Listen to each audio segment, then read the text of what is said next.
kami di sini mengusung multi etnis, Pak. Jadi kami benar-benar nasional dan mengusung konsep multi etnis.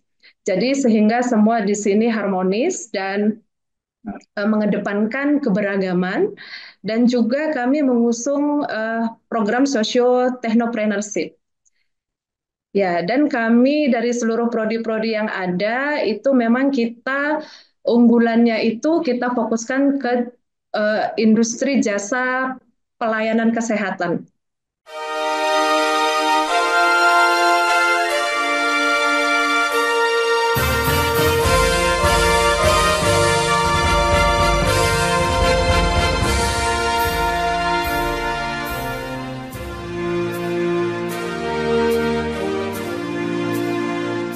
Bersama saya Bambang Sadiono di kanal Inspirasi untuk Bangsa. Mudah-mudahan kanal ini selalu bisa memberi inspirasi, motivasi, dan edukasi.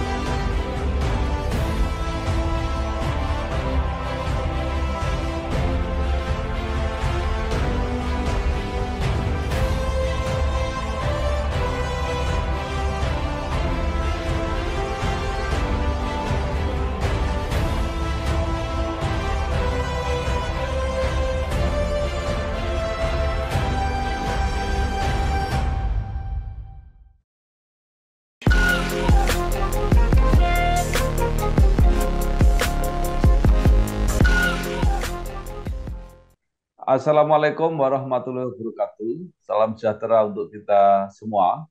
Bersama saya Bambang Sadiono di kanal Inspirasi untuk Bangsa. Mudah-mudahan kanal ini selalu bisa memberi inspirasi, motivasi, dan edukasi.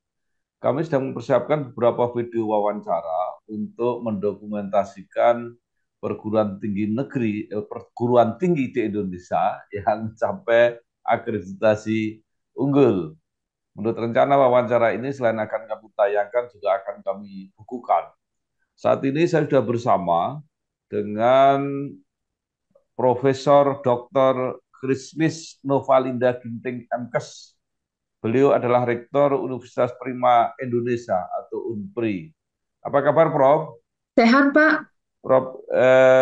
Krismis menyelesaikan pendidikan terakhir S3 di Ilmu Kimia Universitas Andalas, menjadi dosen UNPRI sejak 2001, pernah menjadi dekan Fakultas Keperawatan dan Kebidanan, dan saat ini menjadi rektor. Nah, Prof, mungkin supaya lebih lengkap bisa diceritakan perjalanan karir, termasuk perjalanan pendidikan, mungkin ada hal-hal yang istimewa atau menarik sampai saat ini menjadi rektor UNPRI. Silakan, Prof. Ya, baik. Terima kasih. Assalamualaikum warahmatullahi wabarakatuh. Salam sejahtera buat kita semua. Senang sekali bisa bergabung di acara pada pagi hari ini. Terima kasih kepada Pak Bambang Sadono yang sudah melibatkan saya di dalam acara ini dan tentunya ini bisa menjadi kebanggaan bagi kami di Universitas Prima Indonesia. Jadi saya sendiri Profesor Krismis Novalinda Ginting, MKes, Rektor Universitas Prima Indonesia sejak tahun 2017 sampai sekarang. Jadi kalau untuk perjalanan pendidikan itu sebenarnya saya latar belakangnya bidan, Pak Bambang. Ya. Oh. Ya, jadi saya itu dulu dari D3 Kebidanan, selanjutnya di Universitas Gajah Mada menempuh program Sarjana Sains Bidan Pendidik. Selanjutnya di 2004 menempuh pendidikan program Magister Kesehatan Masyarakat dengan peminatan Kesehatan Ibu dan Anak di Universitas Gajah Mada. Dan selanjutnya di tahun 2017 selesai dari Universitas Andalas untuk program doktor bidang ilmu kimia. Dan untuk perjalanan karir sebagai dosen sendiri, saya bergabung di Universitas Prima Indonesia itu dari tahun 2001, Pak. Di saat itu belum menjadi universitas, tapi masih sekolah tinggi.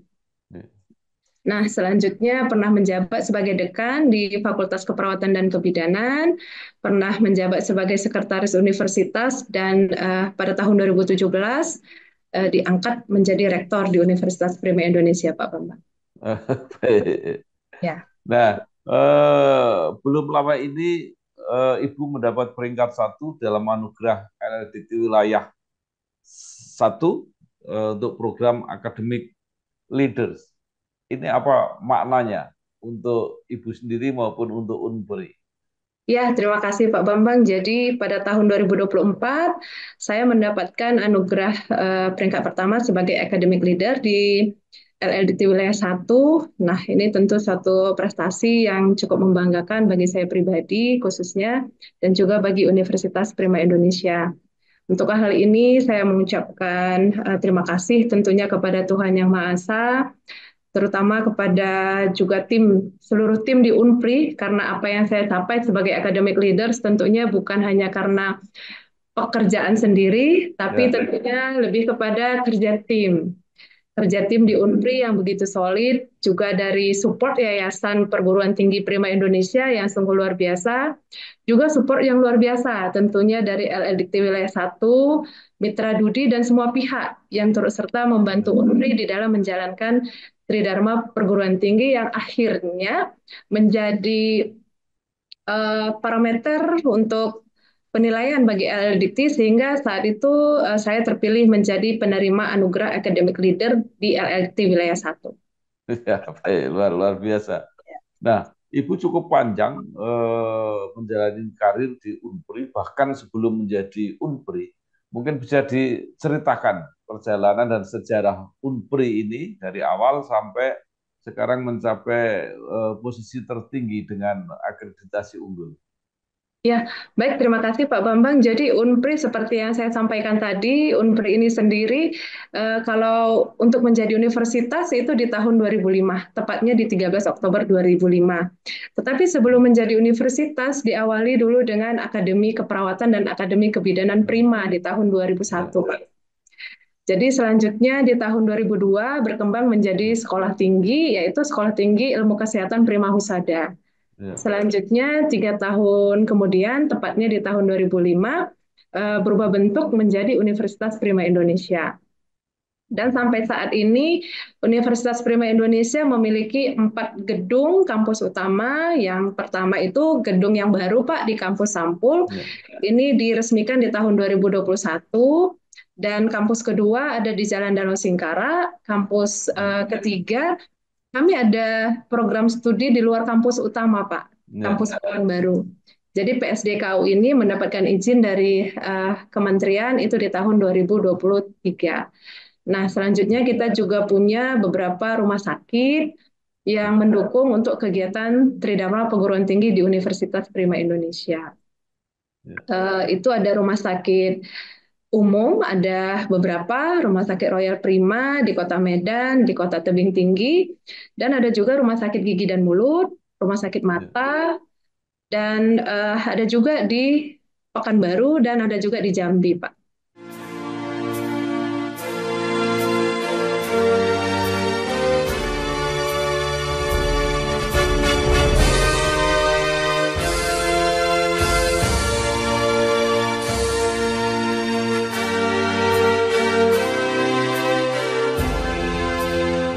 ya. Luar luar biasa. Rumah sakitnya banyak, kampusnya banyak. Nah, itu untuk melayani berapa fakultas, berapa program studi, Ya, berapa mahasiswa. ya, untuk saat ini Unpri memiliki 9 Pak unit pengelola program studi. Artinya Ya, ada 8 fakultas, yaitu Fakultas Kedokteran, Kedokteran Gigi dan Ilmu Kesehatan, ada Fakultas Keperawatan dan Kebidanan, Fakultas ya, Ekonomi, Fakultas Teknologi dan Ilmu Komputer, Fakultas ya, Agroteknologi, Fakultas Keguruan dan Ilmu Pendidikan, Fakultas Hukum, Fakultas Psikologi, dan 1 PSDKU. Jadi saat ini di Unpri ada 47 program studi, Pak. Mulai dari jenjang diploma, sarjana, magister, spesialis, dan doktor, ya. Pak. Kalau jumlah mahasiswanya bisa mencapai berapa? Kalau student body-nya saat ini ada berjumlah 16.000, Pak. Per tahun kira-kira berapa yang bisa diterima? Lebih kurang 4.000 sampai 5.000 mahasiswa baru setiap tahun. Luar biasa. Program studi favoritnya apa di Unpri, Bro? Kalau untuk program studi favorit masih di kedokteran, Pak. Di Unpri saat ini ada 10 program studi yang sudah terakreditasi unggul, Pak Bambang. Ya, di antaranya yang kedokteran, magister yang ada di Fakultas Kedokteran, juga program studi doktor ilmu kedokteran juga sudah akreditasi unggul, Pak Bambang. Nah, luar biasa ini dan tadi disebutkan banyak sekali rumah sakit itu milik satu yayasan atau mitra. Milik yayasan, milik Prima Group. Iya. Berapa rumah sakit jumlahnya tadi, Prof? Total semua ada 6, Pak. 6 rumah sakit. Ini menjadi rumah sakit pendidikan atau seperti apa? Rumah sakit pendidikan, jadi ada rumah sakit pendidikan utama dan ada rumah Ya. sakit jejaringnya. Kemudian apa saja prestasi kalau melihat akreditasinya sudah unggul, pasti juga mempunyai capaian-capaian yang apa cukup istimewa. Mungkin bisa diceritakan baik di tingkat nasional maupun internasional. Ya, baik, terima kasih Pak. Jadi untuk capaian-capaian ya salah satunya kami adalah satu-satunya kampus swasta di luar Pulau Jawa yang memiliki pendidikan dokter spesialis, Pak. Dan tentunya ada capaian lain juga mahasiswa asing juga saat ini ada yang berkuliah di Unpri itu ada lebih kurang ada sekitar 200-an orang yang sedang existing saat ini berasal dari negara Vietnam, Ya. China, Korea, dan Thailand, Pak. Nah, ini saya kira menarik tadi yang sampai mempunyai program dokter spesialis di apa, luar luar Pulau Jawa di Ya, perguruan tinggi swasta karena pemerintah sekarang mengeluhkan kekurangan dokter spesialis. Ini benar. apa yang terjadi di Unpri sehingga bisa apa pendidikan kedokterannya sangat maju? Ya, jadi untuk kedokteran sendiri kita sudah terakreditasi mendapatkan predikat akreditasi A itu sejak tahun 2020.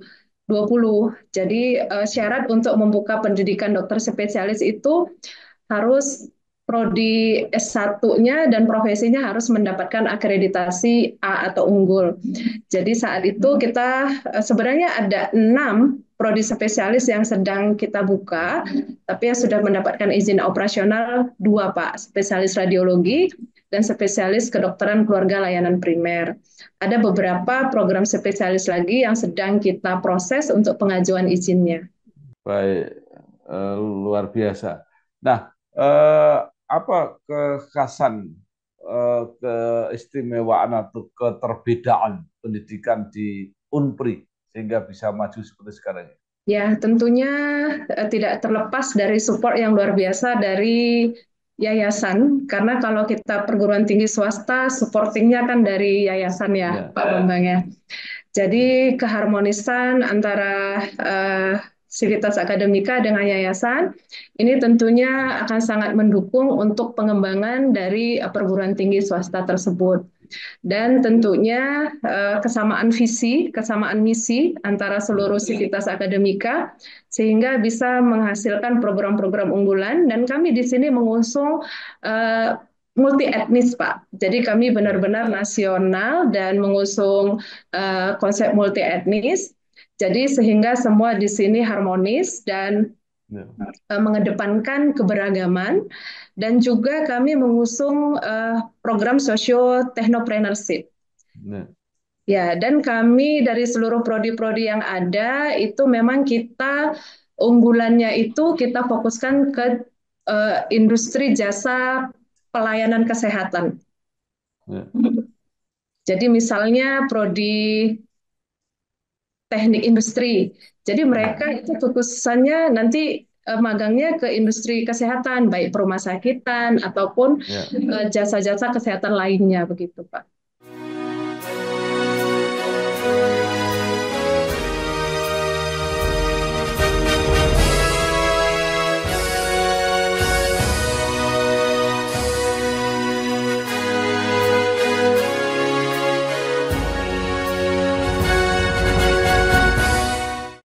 Iya, baik. Nah, tadi disebutkan bahwa ini semua tidak lepas dari apa support dari yayasan. Ini mungkin menarik. Bisa diceritakan sedikit mengenai yayasannya, Bro? Apakah ini yayasan keagamaan atau yayasan apa sosial kependidikan seperti itu? Tidak, Pak. Ini yayasannya private. Jadi beliau kebetulan seorang dokter juga. Oh, Kebetulan founder kita adalah Profesor Dr. I. Nyoman Erilister, yang mana beliau juga seorang dokter, sehingga beliau memang sangat concern dan fokus untuk pengembangan industri kesehatan. nah, kemudian sudah berapa alumni yang dihasilkan oleh Unpri ini dan mereka ini ada di mana saja saat ini? Ya, untuk alumni tentunya sudah sangat banyak, apalagi jika dihitung dari saat sekali berdiri, mulai dari Akademi Keperawatan, Akademi Kebidanan, Stikes, tentunya sudah sangat banyak. Mungkin saya juga Ya, jumlah persisnya tidak ya, bisa menyampaikan, tapi pasti sudah sangat banyak alumni yang sudah berbakti bagi nusa dan bangsa. Mungkin lebih kurang sekitar 18.000 yang tersebar di seluruh Indonesia, bahkan ada yang sudah bekerja di luar negeri, Pak. baik. Nah, kemudian salah satu isu yang sangat apa sering dikemukakan dalam pendidikan, terutama pendidikan kedokteran, itu adalah biayanya yang sangat mahal. Jadi di satu sisi sekarang kebutuhannya besar, tetapi ketika mempersiapkan di pendidikan sangat mahal, apalagi kalau itu harus dibayar sendiri oleh masyarakat. Nah, bagaimana cara mengelola soal pendanaan ini di Unpri, Prof?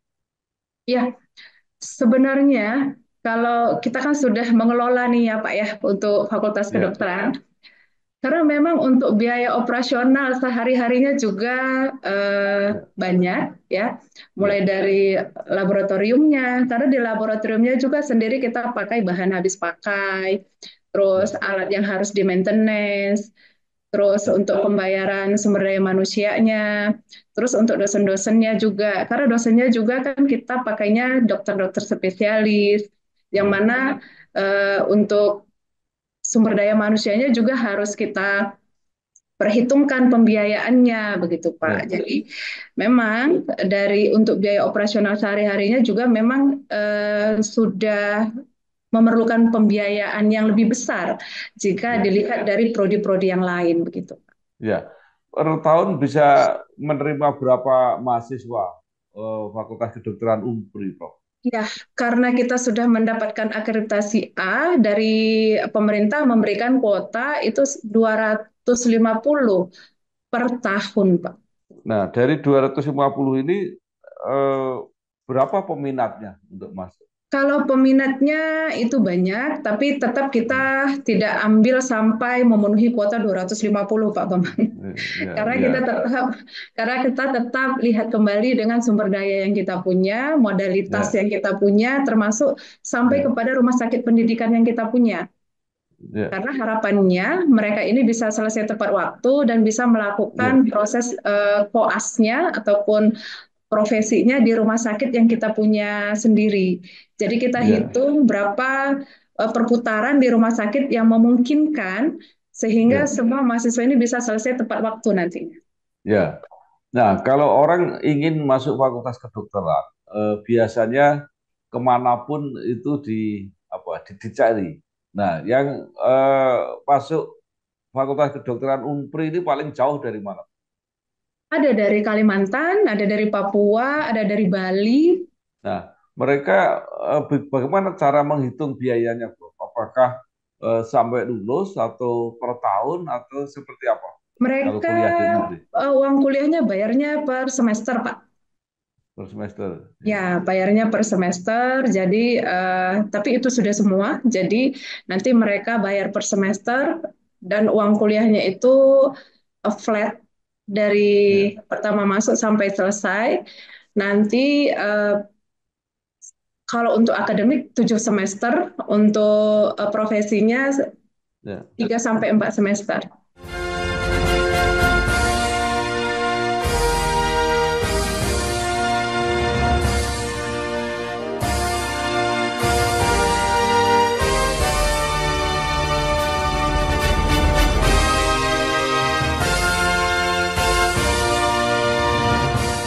Ya, kalau di Fakultas Kedokteran negeri atau di fakultas yang lain, kalau di negeri itu kan ada klaster-klaster UKT mereka mengatakan apa biaya kuliahnya itu. Apakah kalau di swasta juga ada klaster semacam itu, Prof?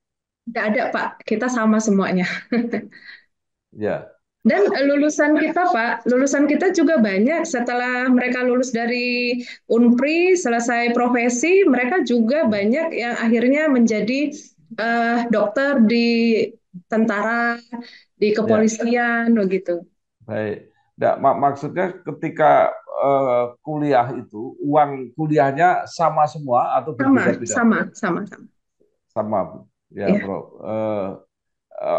Bisa disampaikan angkanya, Prof. Oh, enggak bisa, Pak.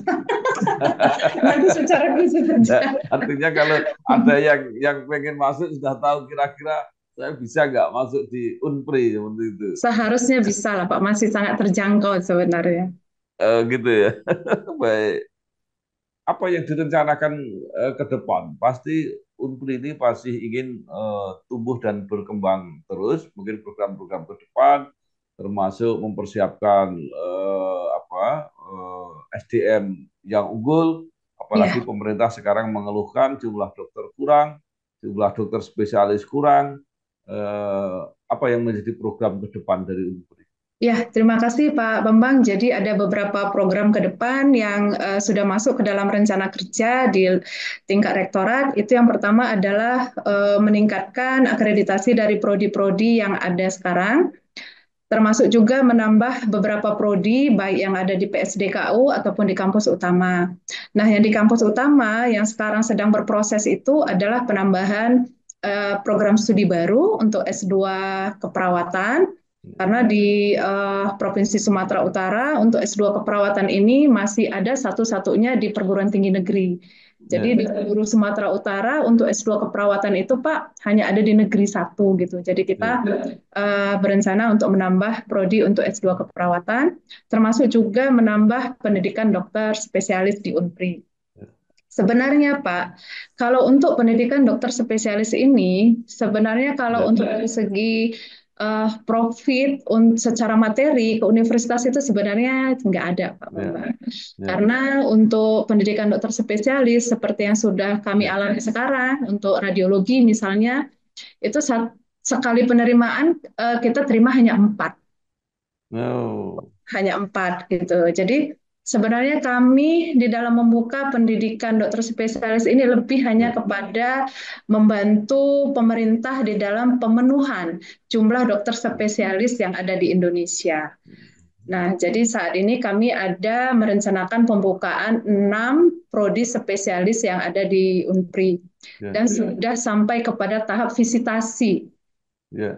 sebulan yang lalu. Jadi sekarang dalam proses untuk perbaikan pasca visitasi, mohon doanya Pak Bambang semoga Ya, bisa lancar oke. semuanya. Dan Ya, selanjutnya juga untuk kedokteran sendiri kami sedang mempersiapkan untuk akreditasi internasional. ya, Dan termasuk juga untuk universitas sendiri, kami sedang mempersiapkan untuk masuk ke dalam pemeringkatan internasional dan juga sedang memfokuskan kerjasama dengan perguruan ya. tinggi dan dunia usaha yang ada di luar negeri, Pak. Baik. Nah, eh, sekarang ada kontroversi atau wacana perbedaan pendapat antara pendidikan spesialis yang berbasis perguruan tinggi dan kemudian pemerintah Hospital, mengusulkan berbasis ya rumah hospital. sakit. Itu seperti apa? Apa plus minusnya, Bro? Iya, jadi Pak, sebenarnya kalau pendidikan dokter spesialis ini, sebenarnya mereka murni melakukan proses pembelajarannya itu kan di rumah sakit. Ya, Tapi untuk supervisornya adalah dosen-dosen yang terdaftar di perguruan tinggi, begitu. ya, Jadi ya sebenarnya universitas base dan hospital base itu kalau menurut saya sih tidak ada masalah. Yang mana juga ya. nggak masalah Pak. Yang penting bisa menghasilkan dokter spesialis yang berkualitas, yang bisa menambah jumlah dokter spesialis yang ada di Indonesia. Baik. Nah, Jadi mudah-mudahan ini menjadi solusi kombinasi gitu ya Iya, kira-kira. kombinasi. Karena pada dasarnya Ya, kami juga yang dari universitas base, ya ya. pembelajarannya juga semua di rumah sakit gitu.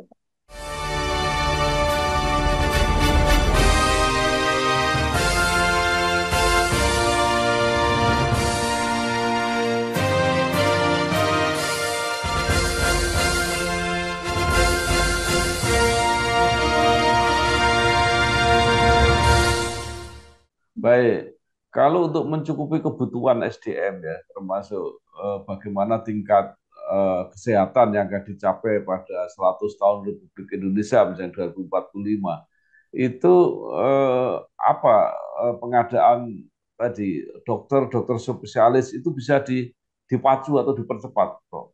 Sebenarnya bisa dipacu, Pak, dengan membuka beberapa sentra pendidikan dokter spesialis yang ada di perguruan tinggi, baik Ya, negeri, baik swasta yang sudah mendapatkan akreditasi unggul. Mungkin prosesnya ini masukan juga ke kementerian, ya, mungkin prosesnya bisa lebih bijaksanai begitu, Pak. ya, Mengingat ya, memang saat ini kita sangat membutuhkan begitu banyak dokter dan ya. dokter spesialis yang ada di Indonesia. Kalau kita keluar negeri, Pak, di dalam satu rumah sakit, dia bisa ratusan dokter spesialisnya. Nah, di Hmm, Indonesia kita belum sampai lah, di perkotaan saja belum sampai seperti itu, begitu, ya, apalagi di daerah, Pak, Mbak. Mungkin masukan baik, juga untuk perguruan ya. tinggi negeri yang sudah sangat ekspor, mungkin sudah bisa tidak lagi hanya mendidik dokter spesialis biasa, tapi sudah sampai kepada pendidikan subspesialis, Pak. Nah, tadi ada ide agar perguruan tinggi yang sudah unggul itu di apa ya difasilitasi supaya makin banyak membuka program-program dokter spesialis. Nah, sekarang ada masalah sedikit karena mulai tahun depan kelihatannya akreditasi unggul untuk institusi perguruan tinggi itu akan ditiadakan. Itu kira-kira bagi perguruan tinggi responnya seperti apa, Prof? Iya, jadi kalau untuk pemeringkatan unggul baik sekali, baik itu kalau untuk prodi masih tetap ya Pak ya. Kalau untuk prodinya masih tetap akan ada Ya, unggul, baik sekali dan baik. Nah, untuk pembukaan dokter spesialis ini yang dilihat unggul itu adalah prodinya. ya. Ya, Oh, iya, iya. ya. Jadi Tapi tidak ada masalah. Sebenarnya kalau untuk pembukaan prodi yang lain nggak ada masalah. Tapi saran saya Ya, untuk institusi juga sebaiknya tetap ada pemeringkatan antara unggul, baik sekali dan baik, sehingga dari institusi ataupun perguruan tinggi ataupun universitasnya tetap punya parameter, Pak, untuk tetap ya, memperbaiki diri gitu. Misalnya dia yang tadinya ya. baik berusaha ke baik sekali, dari baik sekali Ya. berusaha ke unggul gitu. Baik, luar biasa. Jadi akreditasi pemeringkatan masih apa dibutuhkan. Saya kira terima kasih sekali Profesor Dr. Krismis Novalinda Ginting MKes, Rektor Universitas Prima Indonesia yang sudah memberi informasi pencerahan bukan hanya tentang Unpri tapi juga tentang pendidikan pada umumnya khususnya pendidikan dokter di Indonesia. Terima kasih Prof. Sukses terus, selamat Ya, terima berjuang. kasih Pak Bambang. Terima kasih. Ya, Senang sekali. ya, ya. Wassalamualaikum warahmatullahi wabarakatuh. Waalaikumsalam warahmatullahi wabarakatuh.